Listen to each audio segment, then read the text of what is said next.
in, everybody. 5-Star Live from Maryville High School tonight, where the Maryville Rebels just finished off Farragut in the second round of the 6A playoffs. We're joined by Derek Hunt, head football coach at Maryville. Before we get to interviewing Derek, we're going to run through our playoff pairings really quick.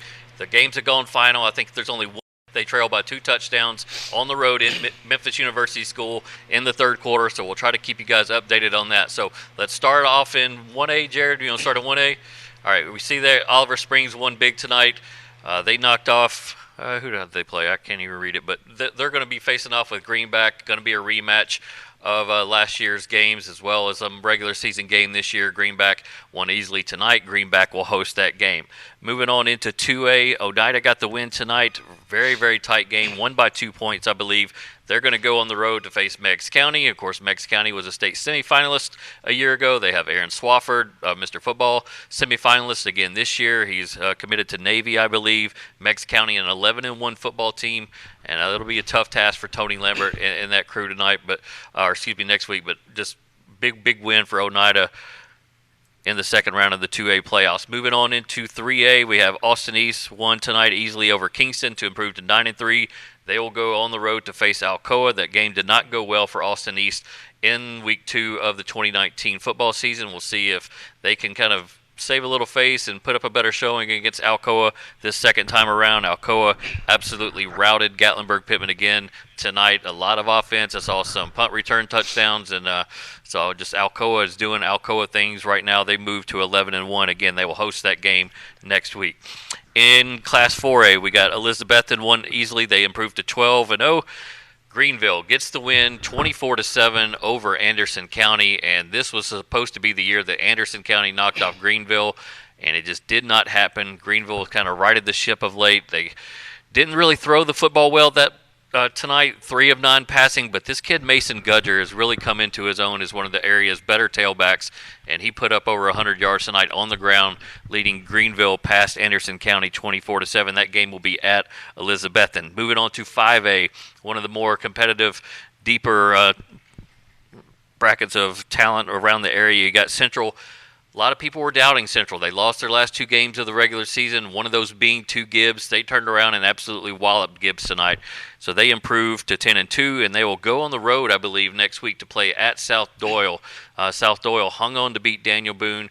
We got to see Mason Brain come back as quarterback. I think Elijah Young still got some opportunities back there, but that was one of those type of hang-on wins for South Doyle. I think they got a pick 6 late in the game to clinch that. So also in 5A, we'll get to see a rematch between Powell and West. Of course, that was an overtime game, won by Powell by 1 point. They're late in the season.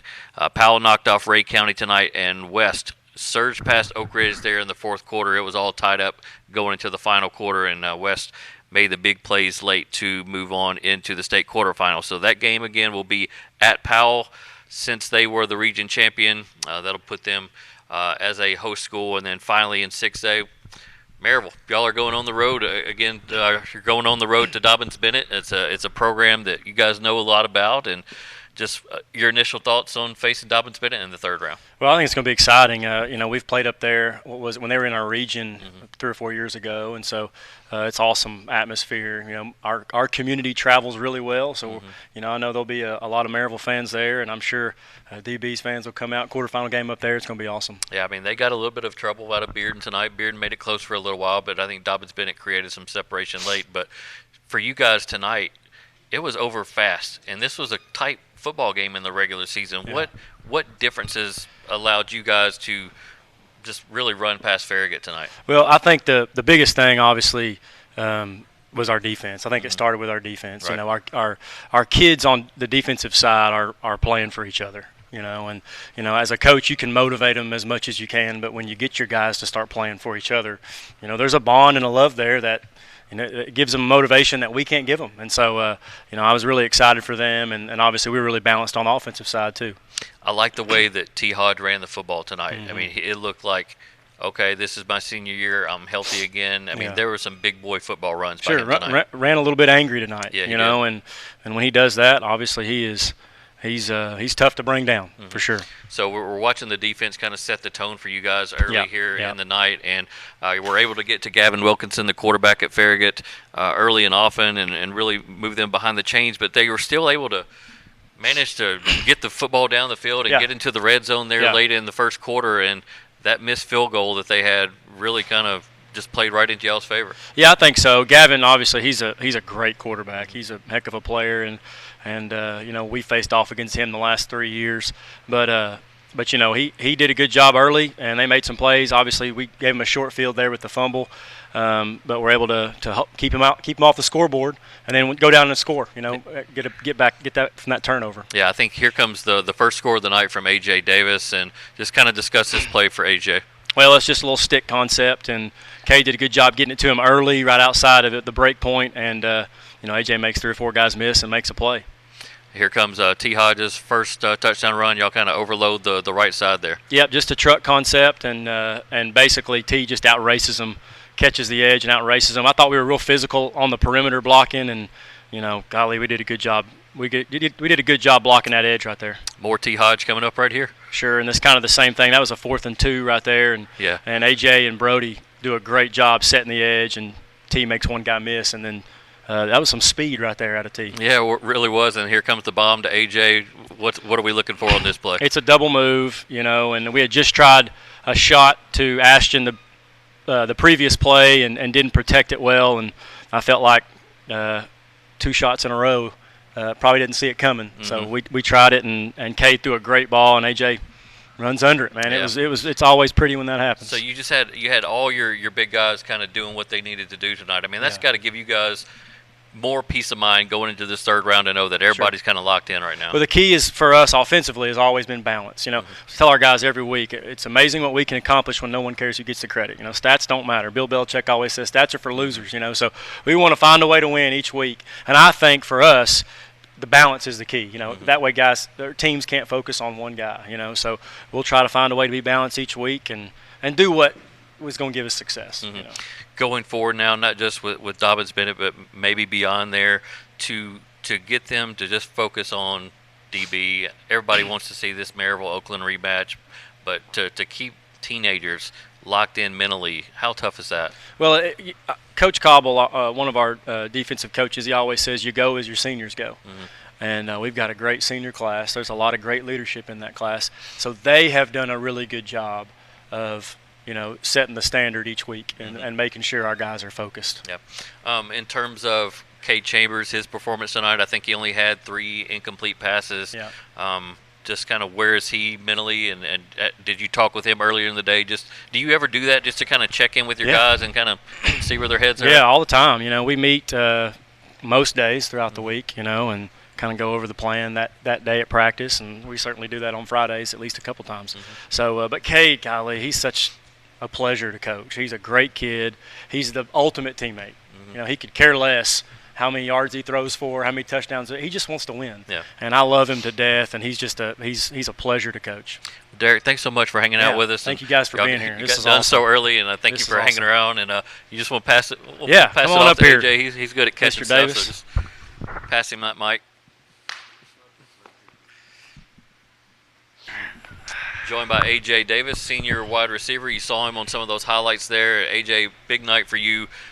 Talk about that first touchdown catch. You heard Coach breaking down the play right there. Just kind of what that does for you as a receiver to kind of get you hyped and get you more engaged in the game. Well, I was just looking to get the first down, and Cade threw me an amazing ball, and I was just able to make a couple people miss in the secondary, and I was able to score. So, and then you got the 70-yard bomb there late in the first half. Coach said it was a double move. When they call something like that, are you internally kind of getting excited, or what kind of runs through your mind when you get that play call? I'm just looking what the safety's doing, what the corner's doing. If I'm gonna be open, what I'm gonna do, like just change my route just to get open. And luckily, the play before they tried to throw it deep to Ashton, and we got pressure. So this play, I was like, just the O-line, please hold him. And so the O-line did a good job just protecting Cade, and Cade just threw an amazing ball, and I was able to. Yeah, I mean, you never had to break stride. I mean, you just basically just kind of looked over your shoulder and caught it. Does that just come from experience with working with Cade? Yes, sir. Me and Ashton and a couple other guys, we used to throw a lot in the summer, and so yeah, just that practice, and with Coach Rob, I mean, it's just easy when you practice hard. Is it hard not to celebrate, like to do some type of not taunt, but just celebrate a touchdown like that in high school? I wouldn't say it's hard. Our coaches have taught us well. No dumb penalties. That's one of the rules we have. So I just don't want to hurt my team when I score. How motivated is this Maryville team right now? You think back to the way last year ended in disappointment. Y'all didn't play the type of Maryville football that people are accustomed to in that semifinal loss to Oakland. Just where are you guys at in terms of just motivation and achieving the task at hand? We have a chip on our shoulder, I'll say that. Last year we got embarrassed, and so that just stuck with us throughout like 300 and something days. So we're just trying to redeem ourselves, get back that Maryville name. Last thing, next week y'all play at Dobbins-Bennett. Is that a place that you're familiar with? I mean, the double-decker stadium, the big bands, all that stuff. What's it like up there? I went down there freshman year, and that was the first game I started. And that atmosphere is just amazing. I love playing in big games in a big stadium like that, and I just can't wait for it. All right, man. Thanks for joining us up on set tonight. Congratulations on the win, a big game there. A.J. Davis and Maryville, big win tonight over Farragut, 42-0. Stay with us. We're going to take a quick commercial break. We're going to bring J1 back in. We're going to look around the area, review some scores and some highlights. So stick with us right here on 5 Star Live.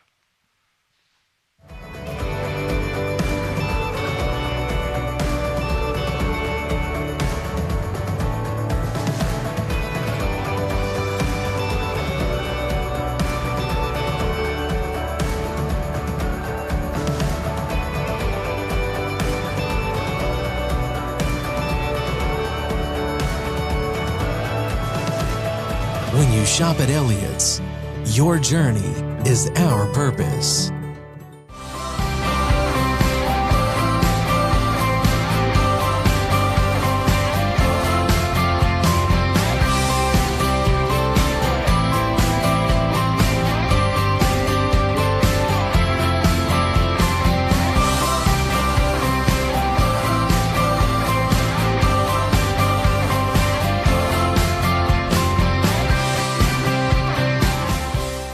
Ones make the plays. The dedicated ones never quit.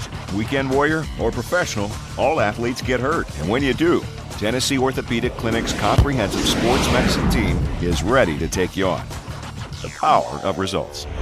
The 5-Star Preps Player of the Week is proudly presented by Smith Built Homes, East Tennessee's most trusted home builders since the 1950s. Smith Built dedicates themselves to producing a home that owners, their families, and neighbors can be proud of for generations to come.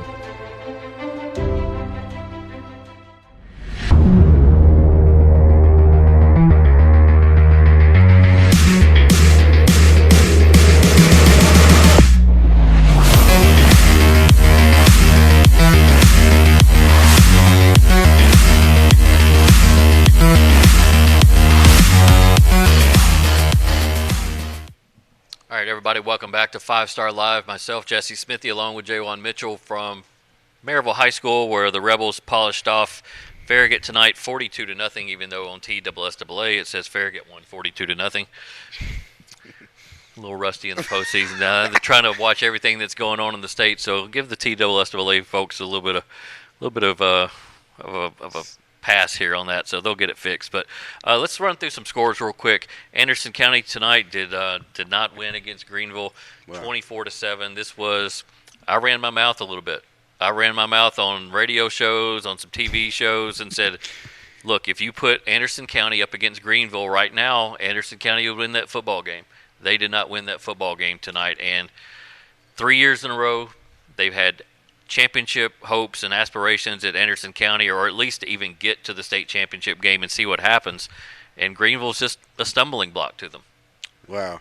Yeah, I mean, that's what happened. Like you said, you know what I'm saying, Anderson County, they played well, especially leading up to the playoffs. But Greenville, I don't think they like that, Jesse. You know, they probably didn't. Calling them out like that, I think that kind of put a chip on their shoulder. Yeah, I mean, and it made them be the team that they should have been throughout the year. So. Well, like I said in the last segment, they didn't throw the football that well tonight against Anderson County. They were 3 of 9 passing.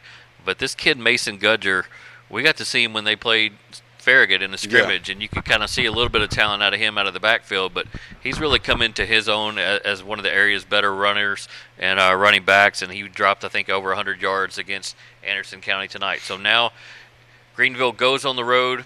They'll play Elizabethton, who rallied against them, who took the region championship away from them.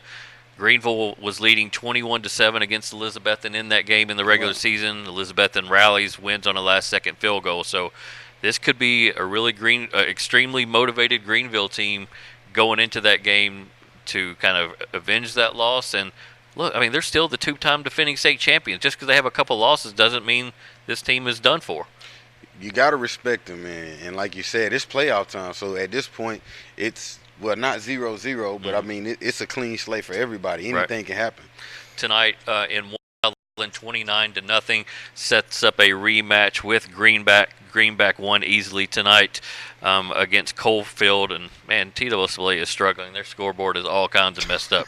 So I'm having to kind of do it on the fly, but Greenback running on all cylinders right now. They want to get back to that state semifinal round, take on a South Pittsburgh. South Pittsburgh winning easily tonight against Clay County. So all kind of signs still pointing towards Greenback and South Pittsburgh rematching in the state semifinals. But Oliver Springs may want to have something to say about that next week. We'll see. But hats off to Larry Green and the Bobcats. They are 10-2 now. Double-digit wins for the second year in a row. Into 2A, Oneida got the win tonight over Hampton, 14-12, and they will rematch with Meigs County, 11-1. And into 3A, Austin East got the win tonight easily over Kingston, 48-21. Austin East 9-3, and just a different football team than we saw in Week 1 when they couldn't even put a point on the board. Oh, yeah, definitely. It seems like they just got better over time. It just took them a little longer than others to build that chemistry, to kind of find what kind of team they were and what they wanted to do. But they started clicking at the right time. When we saw Trey Foster, the quarterback at Austin East, that day, would you have guessed that he would have wound up being a Mr. Football semifinalist? Definitely not. Right. As far as the passing goes, you know what I mean? He was always great on the ground. He was always great with his legs. But like we said, I think it took him a little time to get used to getting into his guys in the air. So they're going to go on the road to play Alcoa, one of the teams that blanked them in the first 2 weeks of the season. Alcoa threw another shutout tonight, 58-0 over Gatlinburg Pittman. It's just incredible. I had some people chattering at me on Twitter, yapping at me because I said that Alcoa likes to, in tough games, just score enough points and let their defense do it. Well, they let me know that their offense scored plenty of points tonight. I got to quit running my mouth, man. It's just like, well, I mean, it's not really it's kind of backfiring on a little bit, but maybe it's helping teams out. I guess so. So we'll see what Austin East can do. They've been put out by Alcoa in the last two state quarterfinals rounds. So here they are again, third year in a row, taking on Alcoa. Elizabethton, as I mentioned, they'll be hosting Greenville. 5A. 5A's been our deepest pool of teams and talent all year long. Here are the matchups. Central, 10-2 against South Doyle. We saw that game a couple weeks ago in a monsoon. That wasn't the real Central. What do you think you think we'll see something different in part 2? Yeah, I think it'll be more of a battle this time. You know, both teams will be able to showcase what they've been able to do throughout the year, and like you said, Central will be able to redeem themselves, and hopefully it won't rain, but you know, hopefully they don't have to deal with rain, where they could pass the ball, put the ball in the air, and really take a shot at South Doyle. And you know, South Doyle's going to do what they do. Yeah, we got to see Mason Brang come back. You remember Mason Brang joined us up on set at South Doyle? The quarterback. He had broken his leg there in a win against Gibbs, I believe, and he was just rehabbing at that point. That was week 10. He just talked about, hey, I got screws out this week. Too long ago. No, it wasn't too long, and he rejoined the team tonight. He played tonight. He put up stats tonight. I don't think he played that full game. I'll have to double check on that, because I would think that they would want to kind of ease him into the season and kind of build towards next week's games, but we'll see. But I know Elijah Young still had over 100 yards rushing. I think he had 144 tonight on 25 carries. So we'll see. If we saw Central, they lost to Gibbs. They came back with a different game plan. They won easily tonight over Gibbs. We saw Central get blown out by South Doyle. I expect a different game plan against South Doyle next time. Yeah, of course, definitely. And at the same time, I think they'll get a different look from South Doyle, just because they went with that Wildcat package with the rain and stuff like that. So I'm sure they're going to come differently too. So, all right, let's get into some 5A highlights. We'll start with West and their game against Oak Ridge tonight. West won that football game 34-14. Shout out to Ray Wynn for these highlights that we're going to get to see tonight. Big number 2, Isaiah Mattress, sat out last week. You saw him run there. He looked healthy again. Oh yeah, he's looking like the mattress we know, man. Running that ball hard and strong, and just making plays like he's used to doing. And that guy right there, number 12, Omarion Wright, is used to making plays. He joined us on 5 Star Live a few weeks ago, and West's defense just continues to frustrate people. Oak Ridge was one of those teams tonight that it frustrated, and the line is big. It just makes teams really struggle to even put up points. Yeah, it's like they figure out what teams like to do, and they attack it, and they don't let you come out at the beginning. They jump on it real quick, and they just keep you from going to your bread and butter, and they just make you uncomfortable. Yeah, Kendall Jackson, number 1 for Oak Ridge, got a big gainer there, but here's the second touchdown that put them up early against Oak Ridge, and Oak Ridge got into it late, tied at 14-14, I believe, after the third quarter, but West just made too many big plays down the stretch, and here we go. It's a rematch, West and Powell. We got to see it firsthand. We did 5 Star Live up there at Powell. It was an insane atmosphere. Oh, it was big an time, overtime game, a 1-point game. West goes for 2 in overtime to try to win it. They get plugged up right there at the line by Isaiah Mattress. You got to think it's going to be even crazier this time. Oh man, yeah, this is the playoffs, and this is like win or go home. And neither one of these teams are going to want to go home. So this is going to be a gunslinger right here, and it's going to be a fight. I think it's going to be another battle to the end. Yeah, that game should be at Powell. We'll double check on that, but just kind of puts the advantage back in Powell's corner. Yeah. They had a tough game tonight with Ray County. It was kind of close, kind of back and forth for a while, but ultimately kind of pulled away there for a 34-16 win. And then in 6A, Bearden went on the road tonight at Dobbins Bennett. We got some highlights from there too, from our buddy Logan Mize from Bearden High School, who shot a couple plays for us. Look at that stadium, Joe. I mean, huge. It's double decker. They got like 800 people in their band. I mean, it is wild at Dobbins Bennett, and that's where Maryville's going to have to go play next week. And I just don't see Maryville getting rattled by that. Nah, man, Maryville has a lot of experience, man. They've been in the championship semifinals. They've done it all, Not too much rattles those guys. So to me, it's just going to be another day, another game to them, As I mentioned there in the last segment, a lot of people looking forward to that Oakland-Maryville showdown in the state semifinals. There was a time tonight, Jay, where we thought Oakland might get upset. They were playing Mount Juliet. It was only a 3-0 game, but they have since kind of pulled away from Mount Juliet in the fourth quarter. They were the defending state champions. Everybody looking at Oakland is possibly repeating this year, and they nearly got knocked off. So that stuff can just happen in playoffs. Yeah, I mean, sometimes it's just how it happens. You kind of start off sluggish, even though you're the better team, and it just kind of takes your team a while to get your footing together and focus and locked in.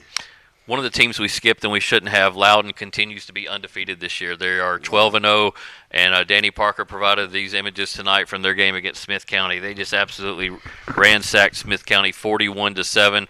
They're likely going to show down with Upperman next week in the state quarterfinal round. If they can win that game against Upperman, they will move on to take on Alcoa. So this is one of those dream seasons at Loudon where a lot of players that kind of grew up together, that had that chemistry and that bond together, it all kind of came to a head at one time. And just hats off to the Loudon Redskins for what they're doing so far. And they're definitely one of those teams that we like to cover. We went out there to Loudon tonight. I sent a reporter out there to cover that football team, and it's fun to see those stories happen every now and then. I mean, you guys had it when you were at West High School playing basketball, and y'all made this state tournament run. Definitely. What's it feel like when you're on kind of one of those runs and everything's kind of clicking with all your guys? I mean, it just feels amazing, man, because you, like you say, you have that bond, and then you're on that journey, so it makes the bond even greater. It's like a brotherhood out there, and it's just. But like you got to feel like crazy confident too, though. Oh, definitely. I mean, it's fun, and it's like you're with your boys. You know what I'm saying? You've been playing together all these years. It's like, not too many people can stop you. You know what I mean? And that's what you go in with that confidence. So you're bound to shock some teams out there with that kind of firepower behind you and that kind of chemistry. I've been struggling. This is totally non sequitur. Does not relate to anything that you just said. I've been struggling setting up my my kind of hotel Airbnb accommodations for Cookeville this year. It's been really hard to project what teams are going to get there and like what days I'll need to be there. This year on Thursday they play all the Division II games. It's not looking like we're going to have a single team there on Thursday. TKA got beat tonight by USJ and Division II Single A. They were our only team in Division II Single A. That's hard for them. We mentioned it. I mean, to be off in Week 11, to have a first-round bye, and then to come in and play a team in USJ that put up like 60 points last week. I mean, they're feeling confident, and for TKA, they got to kind of somehow find that trigger to make them go again. Yeah, I see what you're saying. They got to find that gas. They got to find that motivation. And that's kind of hard to do when you've been out 2 weeks in a row. Right. And that just makes you kind of question, like, how does something like that happen, especially at that point in the season, having a bye week so late and then, like you said, just being out that last week. Well, when we talked with Jonathan Sellers, their head coach, when they came down to Dead End Barbecue for our kind of playoff war room show, he kind of said, hey, we'll kind of figure out what all this means. It was good that they had some time to heal some injuries before they go into the playoffs, but certainly did them a disservice tonight. They lost 56-20, but nevertheless, it was still a history-making season for the Kings Academy. We'll see if they can continue to build off that. Grace Christian did not fare very well tonight against Trent Dilfer. Yeah, that Trent Dilfer from ESPN and from the Baltimore Ravens. They won a Super Bowl, and he comes here in his first year at Lipscomb Academy, and they drop a 45-21 beat down on Grace Christian, and now they move into the state semifinals. So we will not see a Division II AA program from Knoxville in the state championship game. And then one of the games, our last team in Division II is Catholic. And update on them, that's why I keep checking my phone throughout the night. They're down 14 with 9 minutes to go.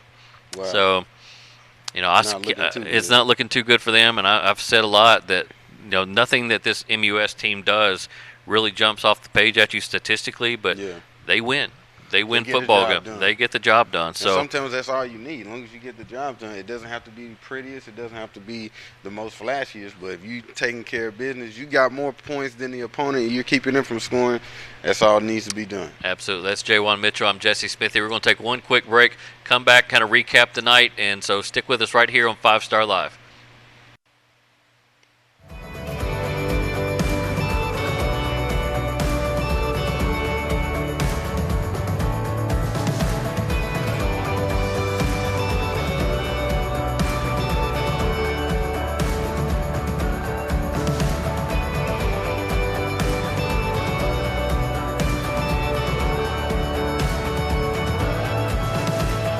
When you shop at Elliott's, your journey is our purpose.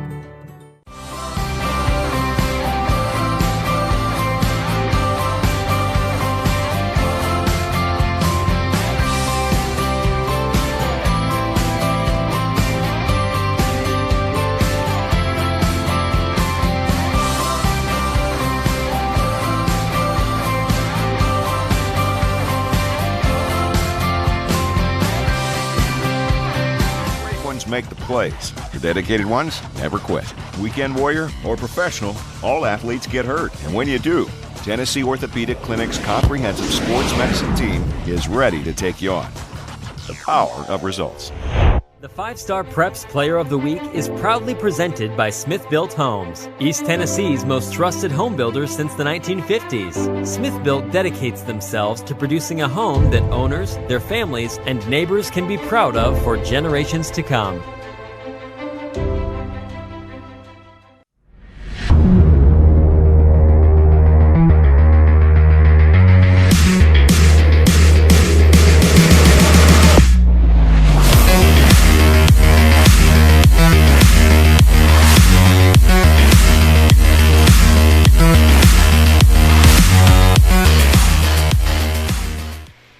Welcome back. Final segment here on 5 Star Live tonight from Maryville High School, where the Rebels put up a 42-0 win over Farragut in the second round of the 6A playoffs. Maryville will move on to the state quarterfinals, where they'll take on Dobbins Bennett. Hey, we've been updating you guys on scores throughout the night. We did get a final. Oakland did win against Mount Juliet 24-7. That was a 3-0 game at the half. Had a lot of people on upset alert for the defending state champions in 6A, a team that Maryville was probably going to be on a collision course with in the state semifinal. So Oakland keeps their season alive. We also got an update from Catholic High School where they have the ball first and goal at the MUS 6. They're down 13 points about midway through the fourth quarter. So still a little bit of fight left in those Fighting Irish. Oh, yeah, definitely, man. It's playoff time, so you got to give everything you got, and that's what Catholic's doing right now. We'll see how it turns out. Yeah, still waiting to see if they got in the end zone there. But let's take one last glance around the area into the pairings. In 1A, Oliver Springs and Greenback will rematch. I know there's no love lost between those two football teams there. Kind of ended on a bad note in the regular season, so that game will have a lot of emotion in a 1A football setting. It should be pretty fun next week. Moving on to 2A, Oneida got the win tonight over Hampton by 2 points. They will rematch with Meigs County, and that's just a really strong Meigs County team. Oneida, though, we'll see if Tony Lambert kind of works some defensive magic, pull off the upset. Moving on into 3A, Alcoa will host Austin East. They're in the state quarterfinals for the third year in a row.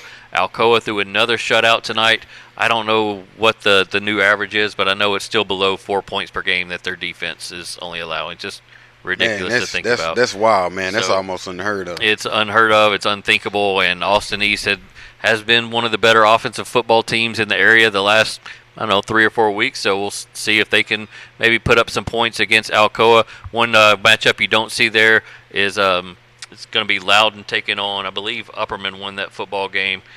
So it'll be Loudon versus Upperman in the third round of the 3A playoffs. Of course, Loudon undefeated. Moving on into 4A, Anderson County just was not able to get it done tonight against Greenville. They fall 24-7. So it'll be Greenville taking on Elizabethton. They're in the third round for a chance to go on to the state semifinals. Elizabethton, coached by Sean Witten, the brother of Jason Witten. They are undefeated. They beat Greenville in the regular season, so a rematch there. Off into 5A now, where we have 4 teams still left. Central High School got a win easily tonight over Gibbs. They will rematch with South Doyle that they played in Week 10 in a rainstorm, so we'll see if it shakes out a little differently this time. South Doyle was able to stave off Daniel Boone tonight, had a big pick six there late in the game to clinch the win. West High School pulled away from Oak Ridge tonight. They will rematch with Powell. Of course, that was the big region showdown, maybe the game of the year in the regular season that Powell won by 1 point in overtime. So we'll definitely be watching that one next week. We'll see if that ends up as the TV game. And then 6A, Maryville's going to go on the road to take on Dobbins Bennett. And we told you about Oakland keeping their season alive. Catholic did score. They are only down 7 points with 6 minutes to go.